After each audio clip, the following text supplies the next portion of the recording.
We use smartphones every day. We get anxious when we forget them, and we have a very personal relationship with it, but we have no idea how it's made. Most of the harm is already done when you have your phone in your hands. 70 to 80% of that phone footprint is in the making of it, not in the usage of it. Only 15% of the phones that you put away get recycled eventually. Our ambition from the start was not to create a phone company and really go into a full-blown competition of the big phone guys. We decided to do a crowdfunding. All of a sudden, we had a list of over 30,000 people that said that they were interested in actually buying a phone if we really made it happen. To be able to have enough cash to produce the phones that we promised to the people that ordered one, we needed like a couple of million to actually close a growth gap in a couple of weeks, because I was just seeing that the shit was hitting the fan. I started sending emails to Richard Branson and whoever trying to find money. In the end, we succeeded to raise 5 million within a couple of weeks. But I can tell you that was the most stressful situation ever in my life in terms of the pressure. My partner at the time, she brought me to the mental health clinic, the crisis center, because I was having panic attacks already for days and weeks. I just couldn't do it anymore. Bonjour, and welcome to Mission First, the podcast to learn from successful entrepreneurs changing the world for the better. In this podcast, you will learn from entrepreneurs who have already found product market fit and are scaling up fast. We discuss their challenges and the strategies they have applied to make things work. Think of it as a masterclass about business and product innovation, growth marketing, and leadership. I am Gilles Toussaint. I help mission-driven companies exceed their revenue objectives with growth marketing, product-led growth, and LinkedIn personal branding strategies. How many people can say they are building a company that competes directly with Apple, Samsung, and other phone companies? How many have been able to do so while at the same time offering a product which is both circular and fair? Today, I'm very excited to talk to Bas van Abel. He's the founder of Fairphone, a company that has now sold more than 500,000 phones across the globe, making them fair and repairable. Today, we are going to talk about 3 insightful topics for any entrepreneur out there: how to operate a circular model and how to make it fair, how to balance social ambition with business side, how to take care of your personal health. Bas, welcome to Mission First. How are you? I'm good, thanks. Yeah, the sun is coming up, so it's an exceptional occasion in Holland, especially this time of year, so I'm happy. Yeah, it's better than here in Berlin, which is pretty great today. Welcome to Mission First. So can you start by telling us what's your mission, and is it different than the mission of Fairphone? My mission has always been based on my fascination from where stuff comes from. I'm a designer, I'm an engineer. I look around me, I see all these products, all this stuff made, and I really wonder, where does it come from? Who made it? Where does it end up if you don't use it anymore? And these are questions I see that are less and less asked.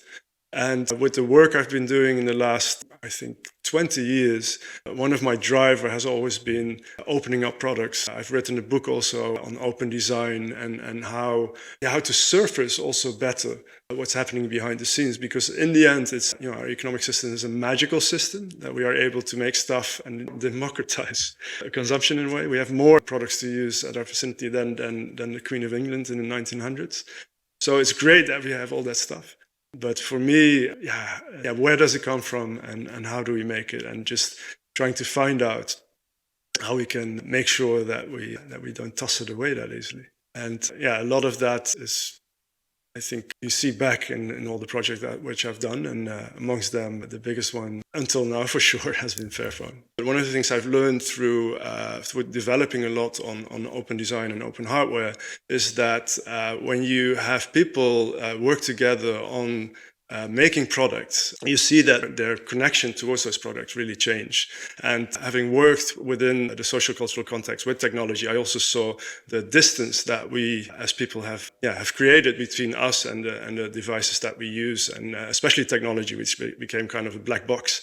It's like a mythical device, a black box. What we don't know what's happening behind the scenes, and I'd like to bring back people to the origin of that. And I've seen that with open source software development, open hardware really changed also the responsibility people take towards the use of the products once they become part of the development of it. And so you started Fairphone. How long has Fairphone been there? Fairphone has been there since 2011 when we started as a campaign. And at that time, I was working at the Media Lab as a creative director. And I was already involved in like I said, in technology and at the open hardware side of it. I was also one of those designers where, I know at the time we were sending files to China and we got a whole container of stuff back, right? And I always wonder what's happening behind the scenes in these factories. And then a friend of mine came to me and he asked me to help with a campaign around conflict minerals. And I didn't know at the time about conflict minerals, but he asked me he told me that conflict minerals are minerals being mined in areas like Congo, the Great Lake region. And a lot of conflict is related to mining of these minerals, and these minerals are being used in electronic devices. So a lot of the technology we use has these minerals in there. I'm not even talking about the working conditions, but even have conflict related to the origin of it. And he said, Bas, you're involved in technology that much, and you've always looked at how in a more critical way towards technology. Maybe we can come up with a campaign together to raise awareness around the conflict minerals. And for me, that was a really nice challenge because, like I said, I've been diving as deep into technology as the factories in China at that point, and wondering how things are made, and also the machines and digital fabrication and stuff like that. But I never went that deep into making products, all the way up into the ground.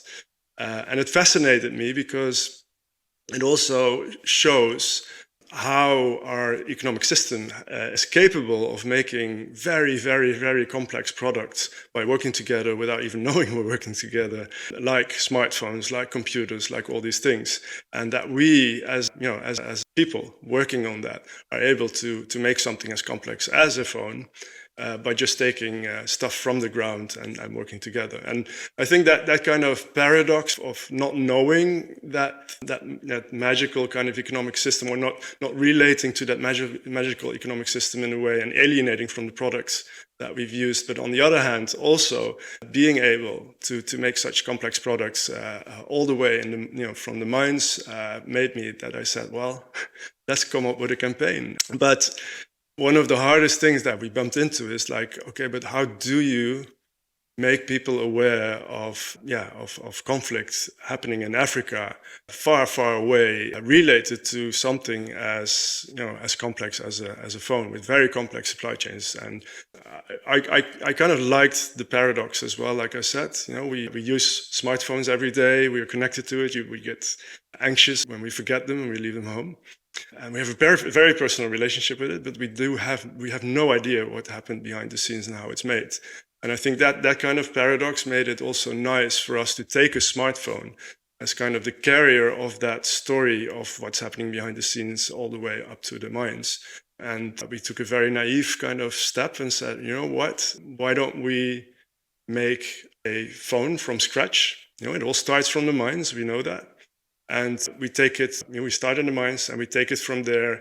We set up a company called Fairphone and we go step by step. We go through that whole supply chain, making that phone, raising basically the awareness around how a phone is made, looking through the eyes of a phone to the world and to everything that's happening.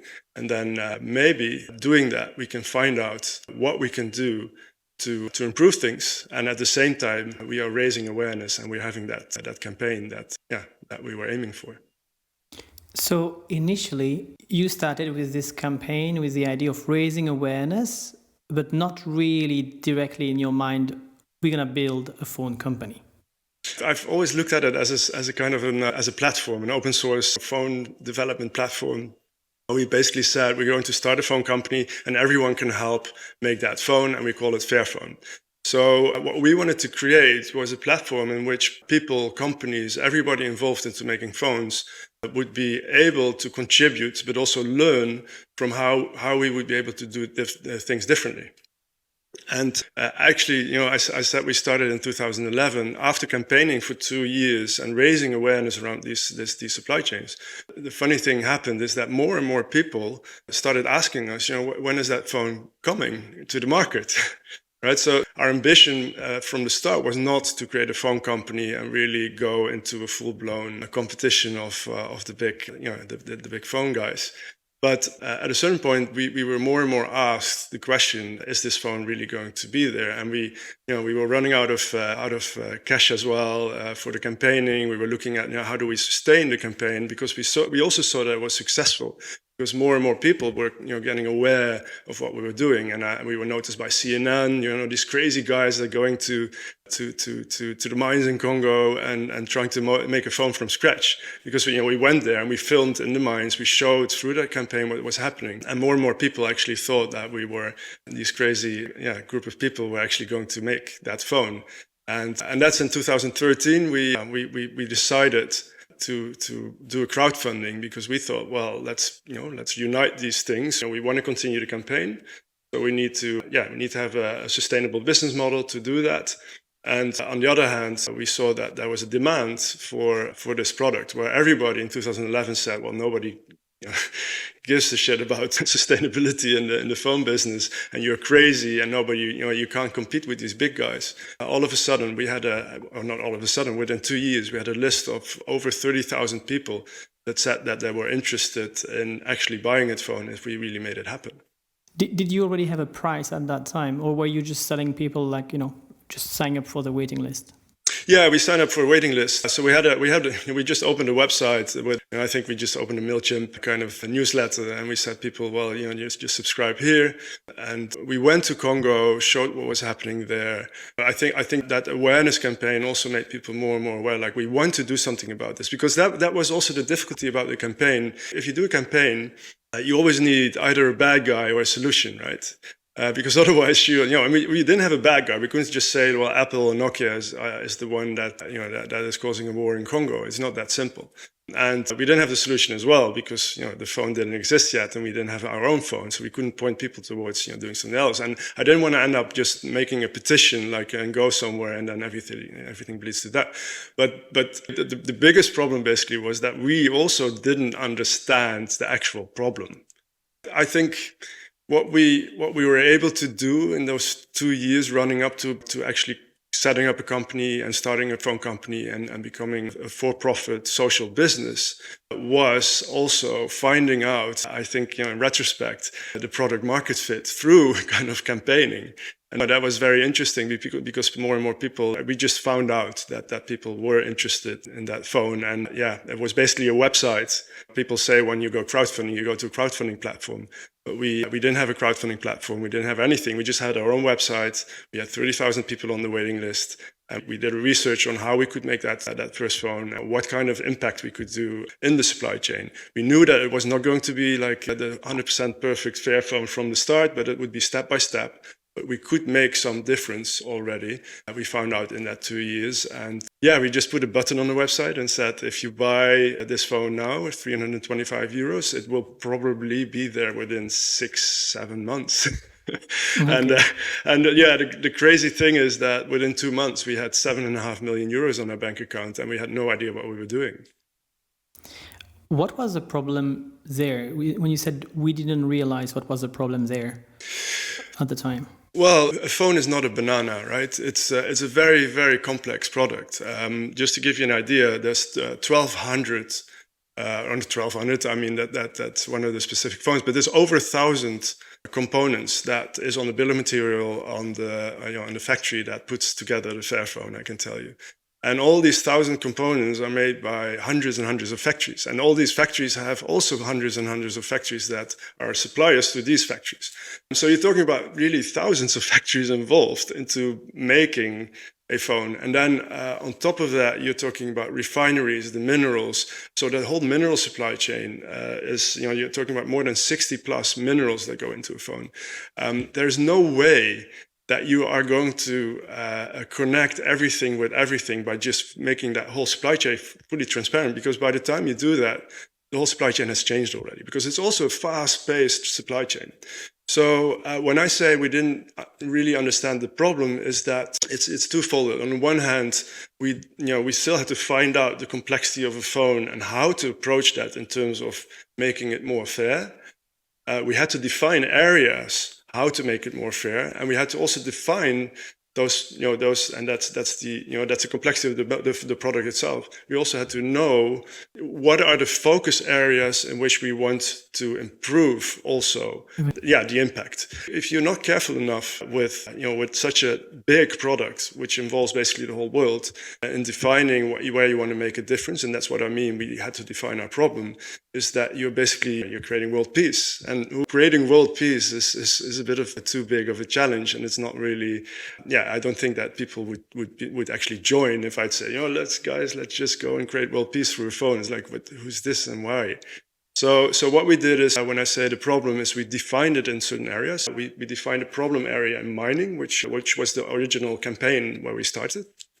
So mining was really, you have conflicts related to mining. Millions of people have died in the last 20 years in conflicts related to the mining of minerals we use in our phones. And not only phones, like all electronics. And if you look at the whole energy transition, a huge problem is, for example, cobalt. Cobalt is used for batteries.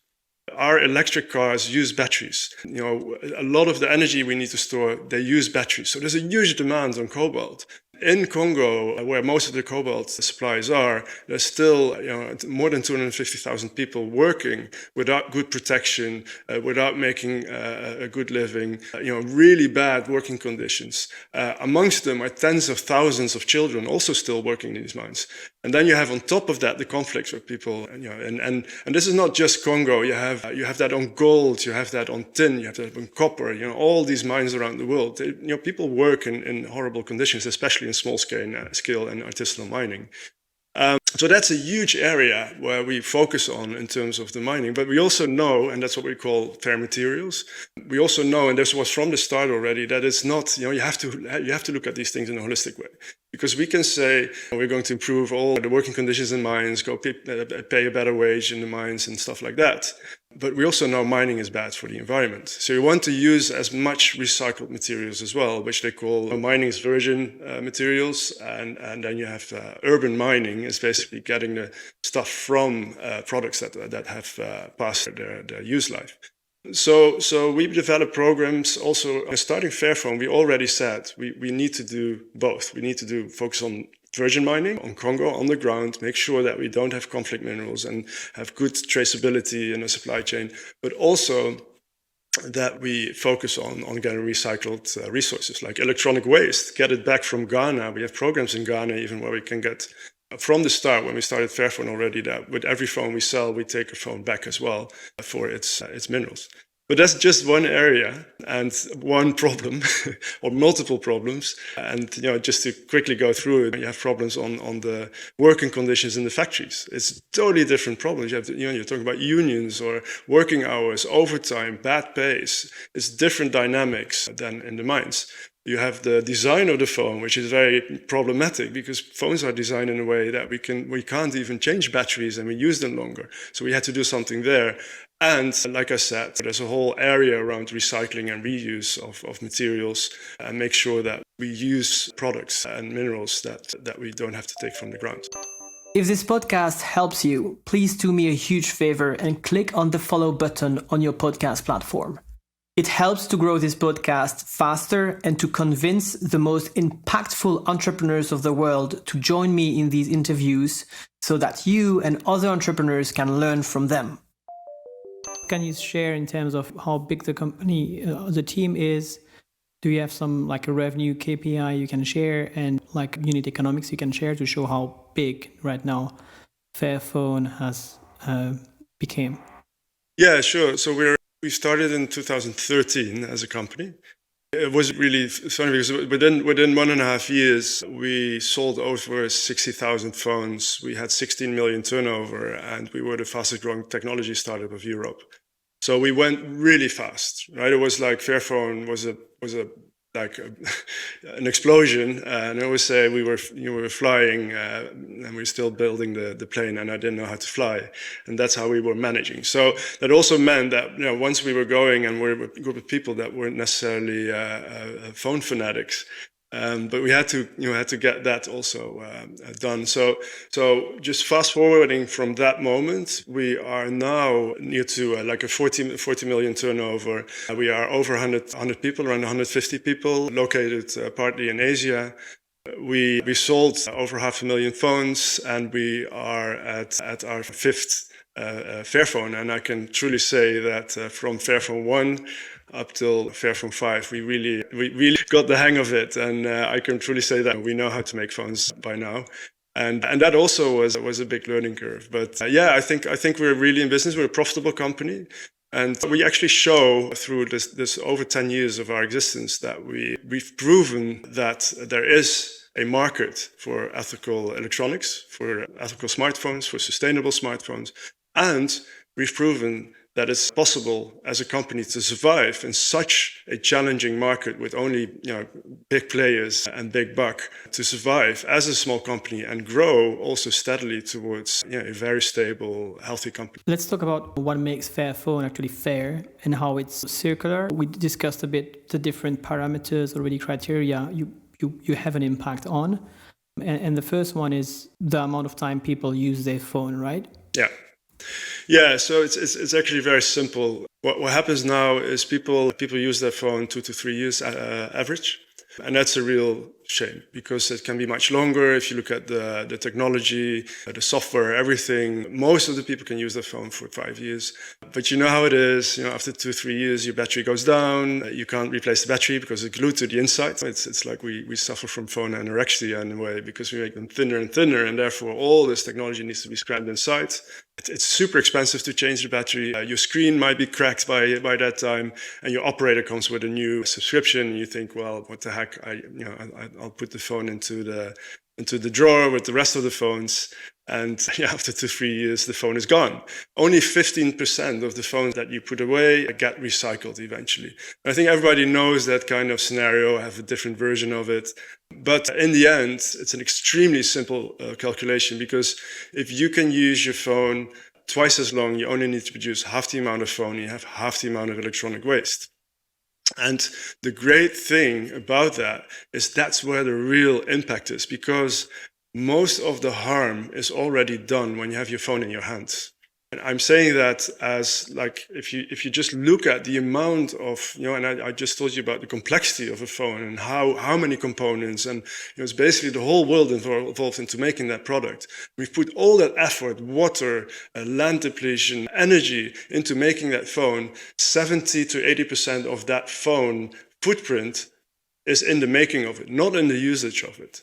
So if you use that phone twice as long, and we already did a life cycle assessment, which is calculating what the impact is, even with repairs included and the components, is that you reduce that footprint with significantly, with more than 30% if you use your phone twice as long. So it does make sense to focus on longevity. And what have we been doing all that time? And that is a business problem. And that's why I see a lot of the things that we are focusing on, I think, as it really as a systemic problem. And that is, our economic system is aimed at growth. Companies that make products, growth is selling more products. Selling more products means using more resources. Using more resources means ruining the world. So it's how do you stop companies also in terms of the business models from having to make money from selling more and more products? So you have several problems there already. I can tell you. So just on the phone and the technology, it's great what we have been able to do, and we are the first ones that actually have been able to make a modular phone easily repairable for customers. You just order a part online. You can replace the battery yourself. When your screen breaks, you can just unscrew it with a screwdriver and pop in a new screen, and off you go. We give 5 years warranty on the phone. We give 8 years plus updates on the software for the newest Fairphone 5. So we have been able to crack how to support that phone and how to design it in a way that people can use it longer. But the problem is that the whole industry still works on clockwork. Like every year, new components, and we need to make money with new technology. Well, you can put another camera in the phone, you can put another whatever, even a better screen or a better processor. But your WhatsApp is not going to go faster with it. And I think we've reached that point already. But in the minds, and that is the marketing machine of the industry, they're planting a seed in your mind that you need to have that shiny phone after 2-3 years. And that is, I think, where another challenge lies for us, but also I think for everyone in terms of social enterprises, is how do we change our business models in a way that we support also that mission of longevity. These things are really connected, how you run your business and how you design your products for longer use.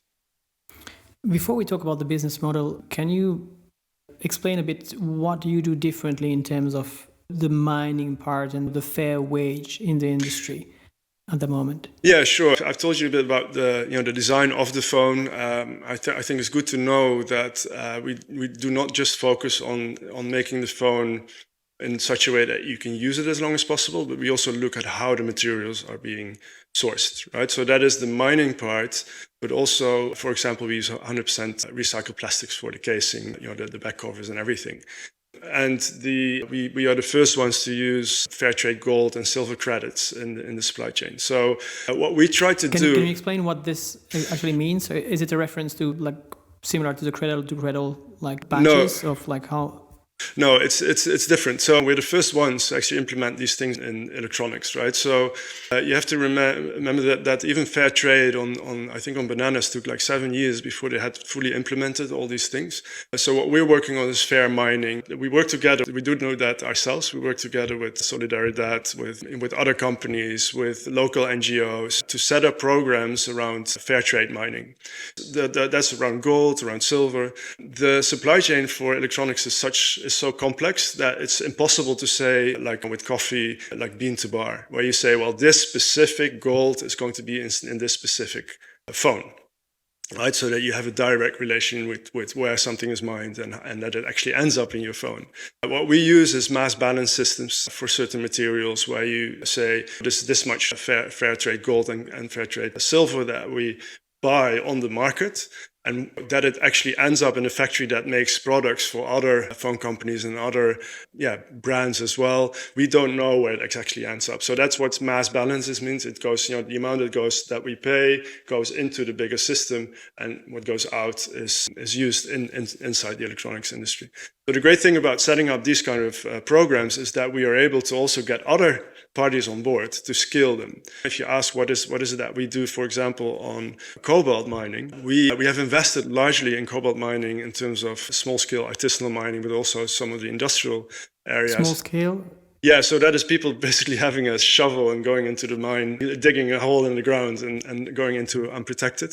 So what we've done is we've put it on the radar already in 2011 as one of the critical minerals, right? And more you see in the industry that since then they've been pushed to be more and more transparent about where companies get their stuff from. We've been really challenging Tesla, Apple, all these big guys, Google, also guys, listen, you can focus on recycling and have a great story there, and how you reuse stuff and this and that. But you are the big users of mining from virgin mining, from the mines in Congo. So what are we going to do about that? And one of the great things is that we were able to set up the Fair Cobalt Alliance, and we were able to get Tesla, Google, Philips, all these big guys also on board. We have a spin-off company. It's an NGO that is separate now from Fairphone, the Impact Facility that takes care of improving the mining situation around cobalt as well. So we have these silver credits, we have the gold credits, we have the artisanal, the focus on cobalt. But like I said, we use 100% recycled plastics.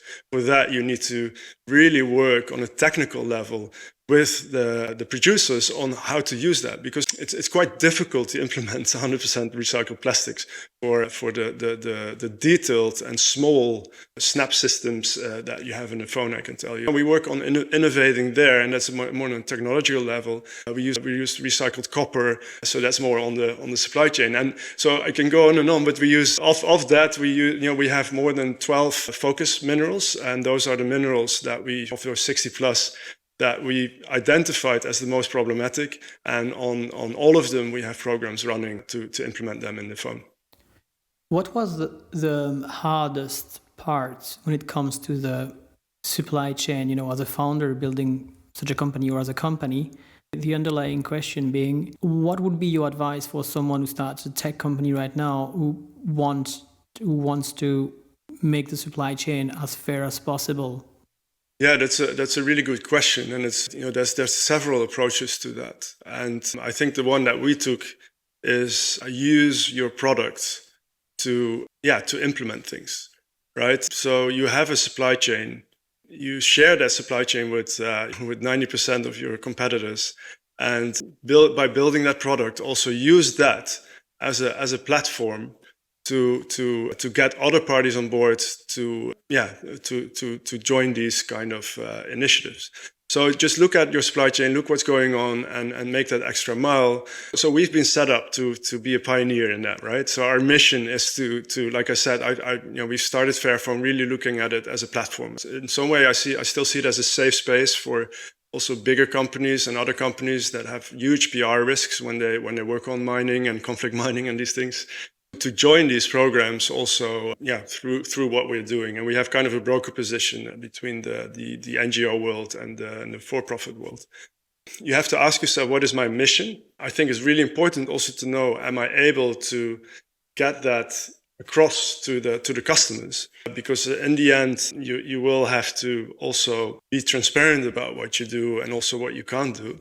And I think at the moment it's really, really, if you want it, you can do it, and that means that you just, there are enough initiatives that you can join, and like I said, Fairtrade Gold, Fairtrade Silver.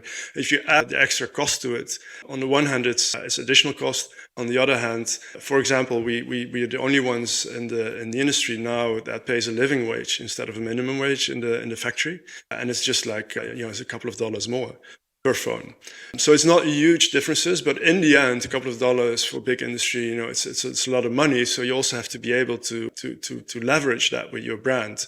And I think that is important. Where I think it's an important thing I've learned, that you always have to look at how the work that you've been set up, your mission, the impact that you want to create, how you can combine that also with your business model in a way that it also, people still need to be willing to pay for that. So you also need to find out how do I make people understand that they also contribute to improving situations, or in terms of longevity, in our case, with having the phone longer, for example, that it costs them less money when they buy the product because you can use it longer. I'd be the last one to say there's always a win-win, because there's not. It's full of dilemmas, and supply chain is messy. It's very messy, and we always think you just take some textbook, and like you said, where do you start? Auditors are always very happy to tell you how to do it, but that's just on a textbook. But if you really go into supply chain, it's extremely messy, and you will have to find out yourself with your feet on the ground what is best for your product to improve things. It boils down to motivation, definitely. Hey, before you jump to the next part of this episode, one quick info. If you don't want to miss the best strategies for entrepreneurs like you, sign up for my newsletter with a link in the description. You will receive a summary of advice from each episode, get personal recommendations based on your startup stage and industry. And you will also receive my most useful growth and LinkedIn marketing strategies. Just follow the link in the description to sign up. Back to the next part of this interview. And you mentioned something that makes a perfect transition to what we wanted to talk after, which is, how do you balance your social ambition, your mission to, improve the world, with the business side of it? You mentioned the theory of change. So can you explain me a bit, what would be your advice for young founders here?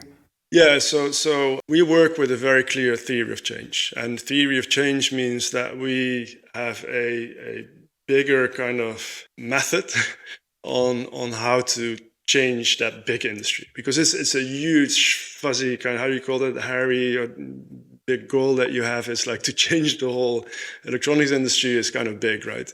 So how do you get there? And we set up our theory of change is, first, First, we started as a campaign and campaigning company even. And we raise awareness. So really show what is going on. And by showing what is going on, you can create agitation, you can create people to act, you can do all kinds of things. But if you don't offer a solution, then that dies. So what we do as a second step is we innovate. We innovate always on what we campaign for and what we show. We always work on solutions as well, so that people can actually see these innovations, like, for example, the modular phone, and longevity, a very important part. If people want to use their phone longer and want to have a replaceable battery, finally, yes, let's buy that Fairphone because they have a replaceable battery. So we show actually that it's done. And then the third step is that we want to convince the whole industry to join us. And convincing happens in different ways. We can inspire them, or we can do that through legislation and also lobbying. And in the case of repairable phones, we've lobbied a lot. And I know in 2012, I think I sent already a letter to the EU where I said, please put phones under the EU legislation of the Eco-Design Directive. And the Eco-Design Directive is a directive that makes companies responsible for spare parts and all kinds of things when they put electronic equipment on the market. And phones were not part of it. And I asked them to do that. They answered me, yeah, we'll consider it. And to my surprise, last year, I read that the EU pushed 11 years later. Yeah, 11 years later, the EU is going to force all smartphone companies, to have replaceable batteries within a couple of years. And that is a big kind of, if you just focus on that, you'll be like lobbying the rest of your life, and you can set up a lobby party. But for us, it was clear, it was a long-term strategy that we knew we want to be in a market where what we think how things should be designed is going to be the next normal. And to get there, you also need sometimes legislation, or different business models, or these kinds of things. It sounds very big, and I don't think it is in the end. If we just look back, I think most people that want to set up a company, they are agitated, or they don't know. It's like something stupid happens in the system, right? Most companies are set up because something stupid happens. And you want to move towards that new reality, but you're working in the old reality. So how do I get from the old reality to the new reality? And you just make that into a theory of change. And then based on that, you define very clearly what are the impact goals that I want to reach to get there. And you mentioned you have to have a very clear business plan with both the business and the impact deliverables. And impact shouldn't come first and business second. Can you give us a few advice about this, how you applied that to Fairphone? Because I guess at the beginning, it's also something, a lot of founders here want to put impact first, but I realize the more I talk with successful founders and companies, the most impactful ones are usually those who manage to have business really also very, very much upfront in the model. Yeah, so I've seen both, right? Where there's business, and then the whole impact becomes a greenwashing. And I've seen companies fail because of the ambition on impact and not having almost a dédain towards making money. And the last one I've seen happening, not necessarily in Fairphone, but in other companies, where you see that you start with a lot, with very activist kind of a group of people who want to change things, especially with Fairphone. With Fairphone, it definitely changed also in terms of culture, right? We're a very activist group. We wanted to create that change. I've never worked in the commercial sector before I started Fairphone. I didn't know business as well, right? I wasn't aware of all the financial elements to it, and I had to learn that along the way. But what I learned along the way is how important running a business in the current system and making it survive in the current system is, to be able to get to where you want. And I think one of the things that a lot of people forget when they start their social impact company is that you, as an entrepreneur, have to have a certain affinity with also running a business and doing business and the financial elements of it and the commercial elements. I think when you start a commercial company, I think it's important to also have a commercial mind and to like certain elements that a commercial company needs. And one of those is to also be on top of the financial plan, which is basically the plan that the translation of your plan for the coming years. And for me, that was a bit of a struggle to find out. I was one of those people that was probably, say like money is not so important. We're in it for the, for the impact. And I've learned along the way that, that if you want to make impact, and it sounds very cheesy, but if you want to make impact, your business has to be solid as well. And if you go too fast on the impact, you create only, if you don't have a solid commercial base or a financial healthy company, then everything becomes short term, and the only thing you'll be doing is focusing on fundraising and keeping the company alive, and it gets harder and harder to grow the company. Have you done any mistakes in this area, and what would you do differently now if you would start? Well, one of the things that is connected to my health, which we will talk about later, is definitely that I found it very hard to have been the sole director of the company, like the only board member from in the first 6-7 years of the company. That's a responsibility thing. So I would definitely create a team of co-founders where you have good diversity, also in terms of what I said, the business and the impact minds, the creative minds. So you were the sole founder of Fairphone? Well, you're never the sole founder in that sense, that you're always with a team. And I mean, I've been the only one that has been there from the start, right? So it changed when we were a campaign, was a different team than when we were a company. So I've been basically the carrier of the whole journey from beginning to where we are now. And well, to where we are now, I'd say, I'm not the one anymore. There's other people doing it now, but up to a very, to a point that we were almost 100 people and around 15 and 20 million turnover. It was really hard to be able, to be the only board member, especially when you're also dealing with shareholders and shareholders that become very active in the company. I was also learned that it's good to have a kind of a healthy distance between shareholders and the board. How do you do that? Because I'm reading, I haven't finished it, but I'm reading the book from one of the founders or CEO or from Unilever, which is Net Positive. Yeah, Paul. Who also explains that you shouldn't have quarterly report, for example, for shareholders. So what are your tips on how to keep shareholders at a healthy distance? Because usually if they put money in it, they like to be close. Yeah, well, I'm not saying, I mean, our shareholders are not like purely, it's not that the healthy distance for us was needed in terms of the financial push, right? So the quarterly push and stuff like that, we have impact-driven shareholders, and even the main shareholder of Fairphone in the beginning, because we didn't have investors. We just had the founding organizations like Bach Society, from which Fairphone came, was also the one that brought in the first financial means to be able to do the crowdfunding. But we raised over 20 million worth of crowdfunding before we were already from private people. No. It was just people. Yeah, it was just pre-sales, just selling phones 6 months before you ship them, right?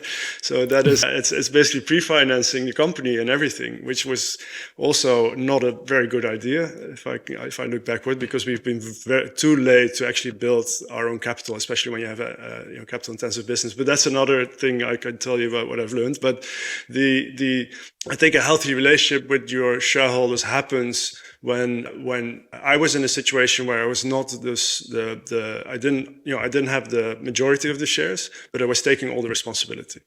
Then you need to have, and that is not uncommon in a later stage in the company, but in this early stage, it was a bit of a thing. And then the major shareholder was very involved on the other hand, which was also great in the beginning, but at a certain point, it became like, who's basically steering the company here? So with a healthy relationship, I mean how much shareholders have to say, not necessarily because they are too financially driven, but in general, because as a founder, you have to have, and that's what I've learned, you have to have a certain say if you take all these risks, because I took a lot of risk also personally. I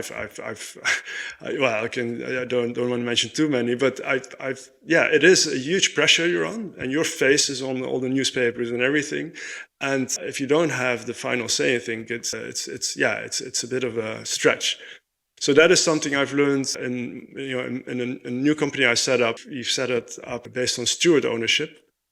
And that is very interesting for social enterprises, because steward ownership basically is that you prevent a very important element, which you mentioned also in terms of the quarterly, is that venture capital is hugely flawed, in my opinion, on one very important element when it comes to social impact companies. And that is that venture capital is based on speculation. You buy shares at a certain price, and you want to sell them at a higher price. That's the business model of venture capital. You go in early in a company, and you look at the team. You hope it will, and with all good reasons. But at a certain point, you need to sell those shares. For an impact-driven company, that means that those shares have voting rights. And in 4 or 5 years from now, when you are going to sell that share as a venture capital, you might be an impact-driven investor or whatever, but you are going to sell those shares. And the voting right, I have no idea who's going to be having that at that point. So that is one thing that I've learned. It puts a lot of pressure also on a company when early shareholders want to have an exit. And and you don't know who's going to take over. Fairphone, we have really great investors, so it turned out really well every time, and we have long-term investors. But with my new company, we changed that also for the reason that we were just talking about, and is that steward ownership solves this, and the fact that shareholders want to have a huge say in the company by issuing only shares without voting rights. And they are redeemable, so you can buy them back as a company. What happens then is that, the true voting rights of the decision-making, also shareholder decisions, are with the stewards of the company. And the stewards of the company is basically the people that set up the company instead of the investors. So the power stays in the hands of the founders. Not the founders, because also if a founder leaves the company, they also lose their votes. Because they only have non-voting shares as well. So it's basically you put specific shares, a type of share, which you call steward shares, and you give them to people that can look at the company without any economic burden. Let's put it that way. So it's like having a house with a certain amount of keys, and only the people living in that house. Exactly, and the great thing is that this is how Patagonia basically reversed. They now made Mother Nature shareholder of the company. It's basically the same, right? So a lot of these companies are popping up nowadays where the voting right of the company, the impact, why a company exists, and how to stay true to that impact without losing the commercial elements in place. Because I do believe investors need to be rewarded for the money they put in and the risks they take and everything. But I think one of the things is how do you have a healthy kind of relationship with them? There are solutions to that. When you said don't wait too long to fundraise, what did you mean here?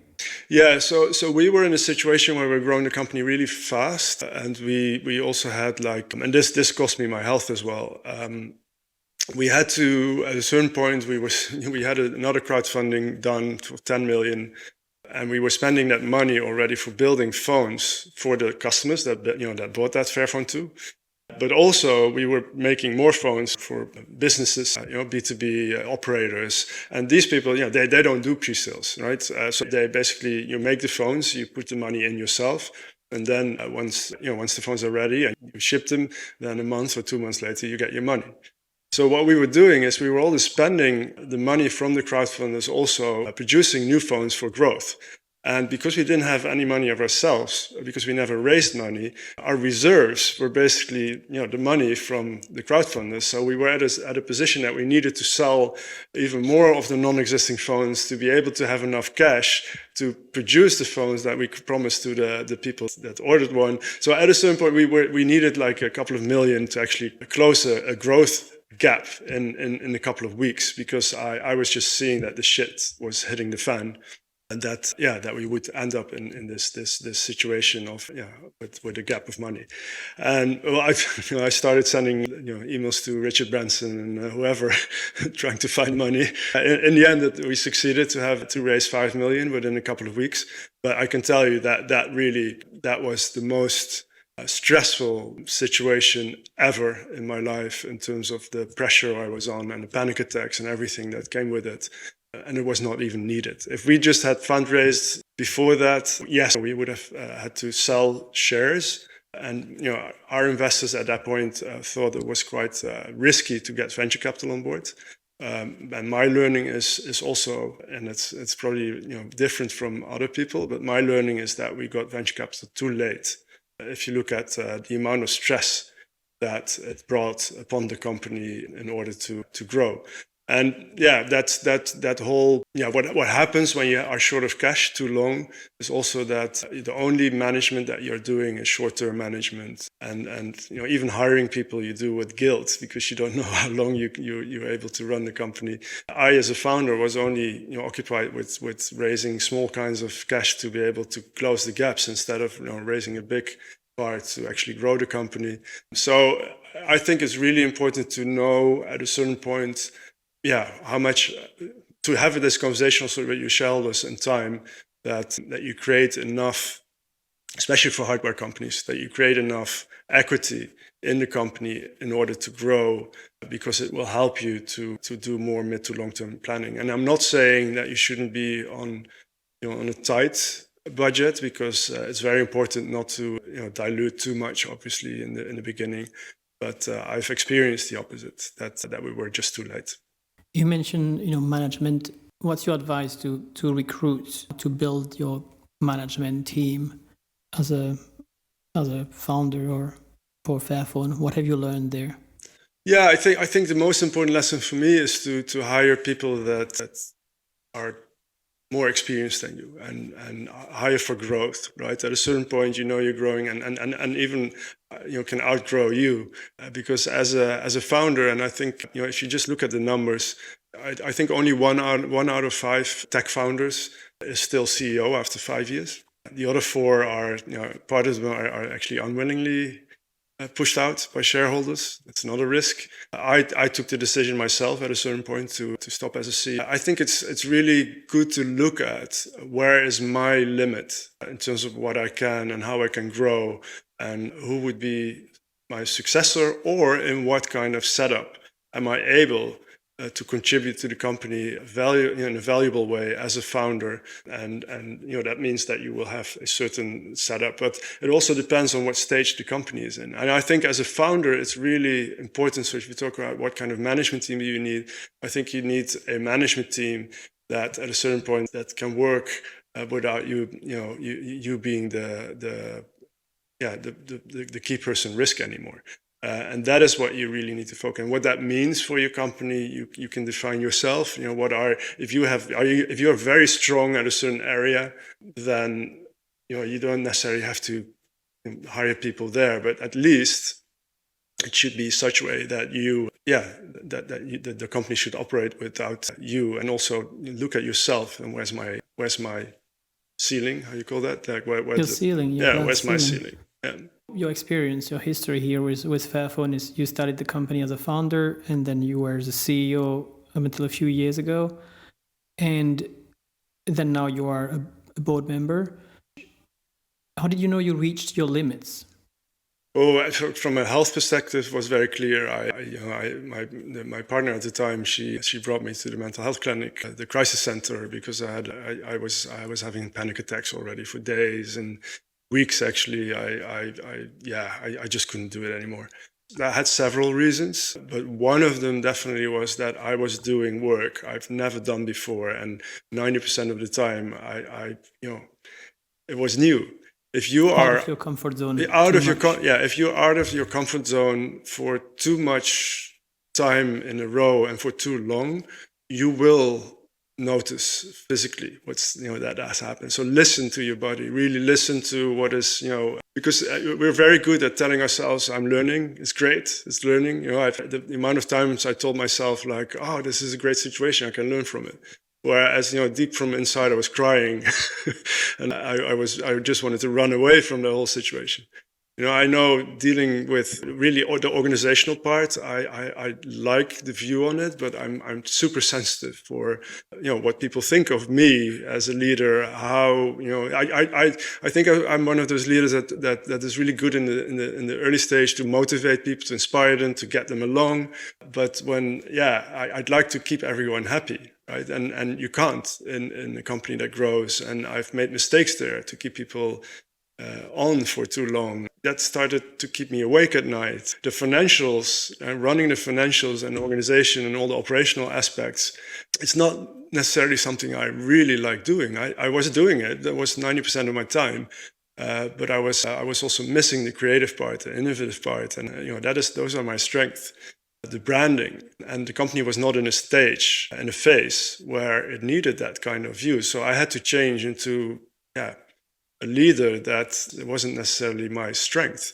So once you know that, and I found out very late because of the pressure and everything, but I think you would be helped to have, especially when you have co-founders, to have very honest conversations about these things, because you can help each other here. And I think just really being able to be vulnerable, I think that is the key to the whole thing, because it's a very lonely kind of job as well to be leading a company.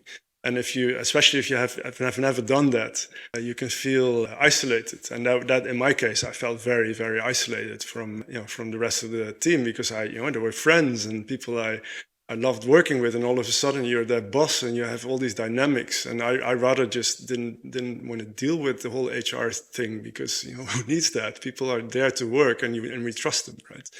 So that is, I think, that's important to recognize these kind of indications of who am I fooling?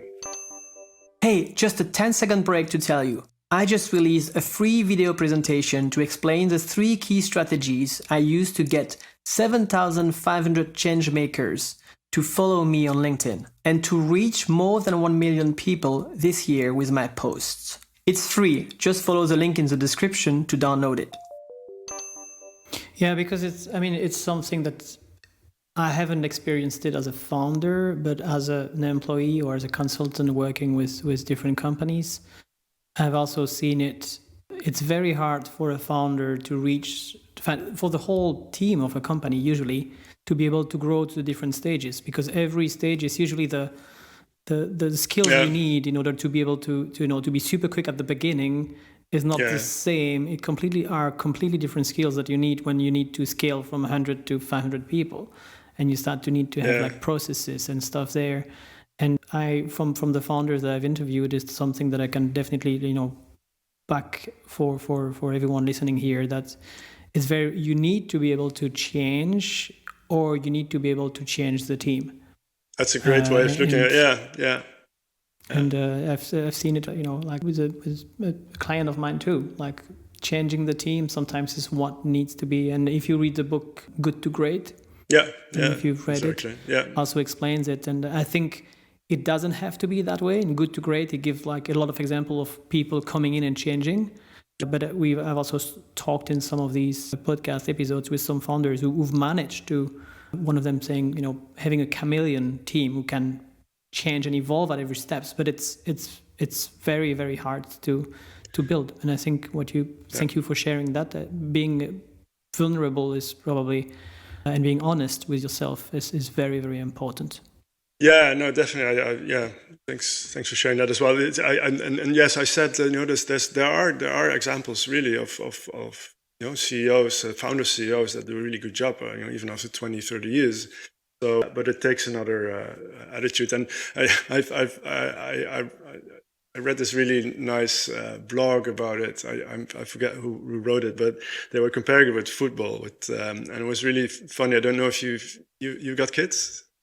I got 2 kids. Yeah. I heard something in the background. Did they play football sometime?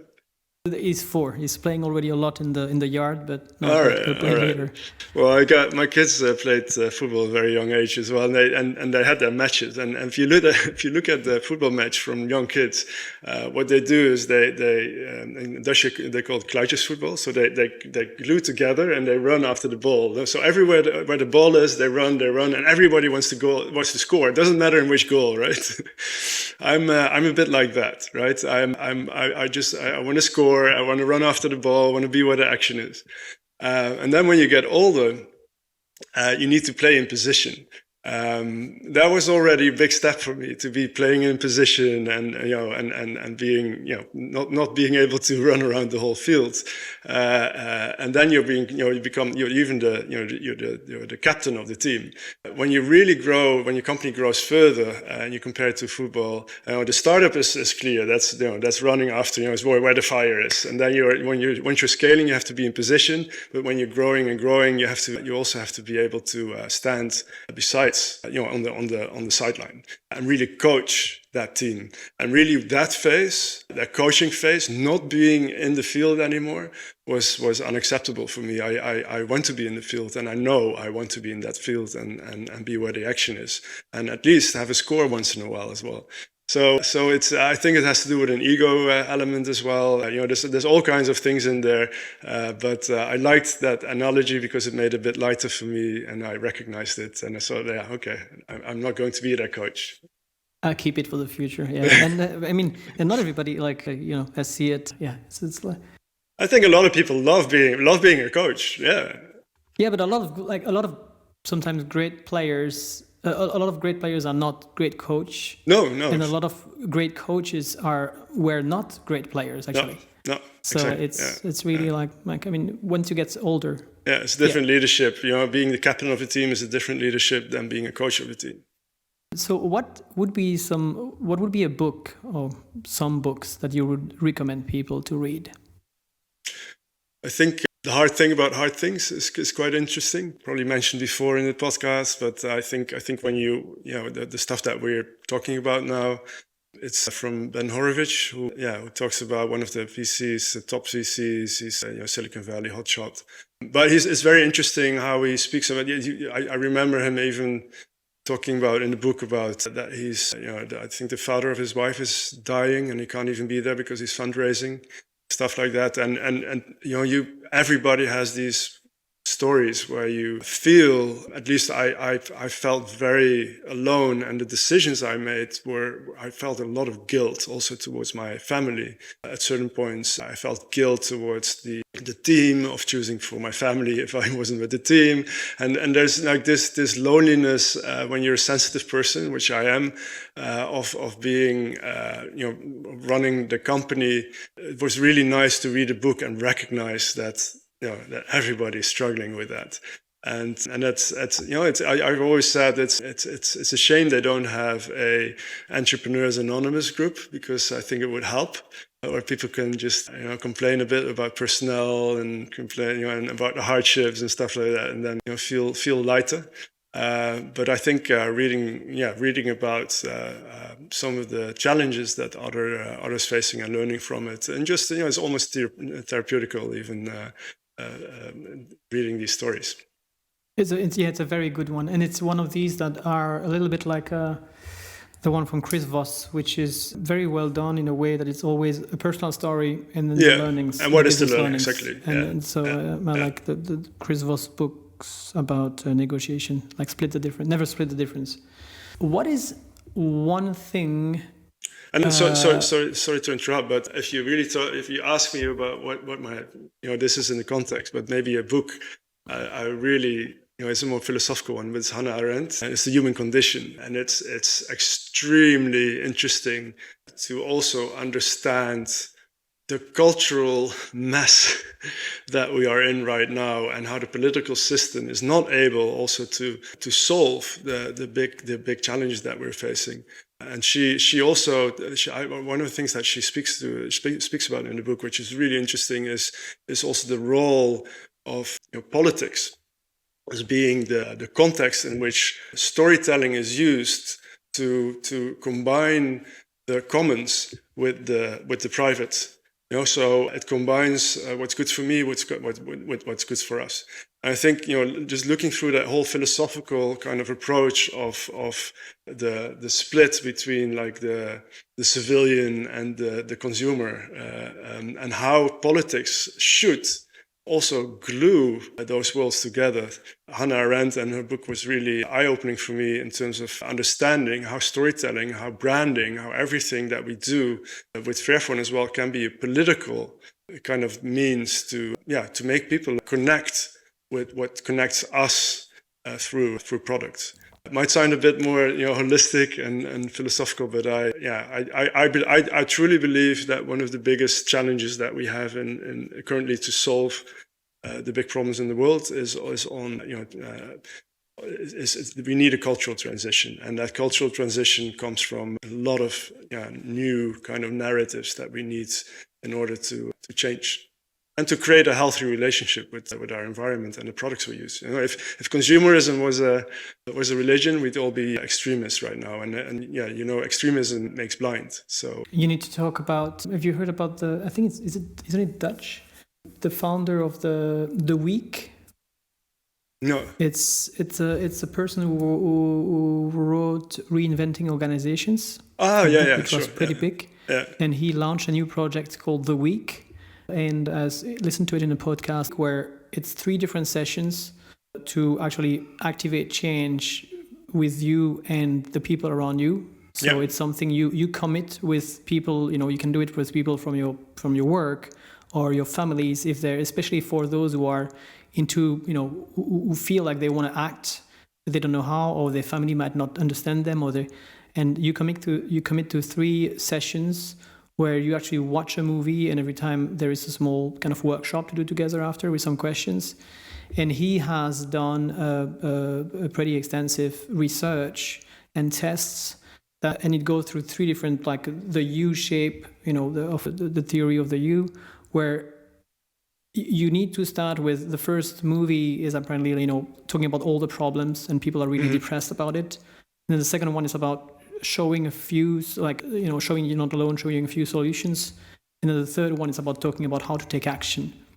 And apparently he has done, they tested a lot, and they tested doing, if you only do the solution, if you skip the part about talking about the fear and all the problems, then people don't feel so involved and it doesn't work. So you need to go through the 3 steps. And that what you're just telling me is, I think, also linked with that, it shows me as well how much the storytelling is important in everything we do at the moment. In order to go and to change the society the way we want to change it, we need to be able to, it's very important that we have people in organization that actually work on these storytellings, show the way, show what's not working, but show us all the solution. Yeah, exactly. No, I totally agree. And that is, I think that you can do that through your brand as well, right? And I'm not talking about greenwashing here. I'm talking about having an authentic kind of voice on what you learn, what works, what doesn't work. I think Fairphone has been doing that from the start.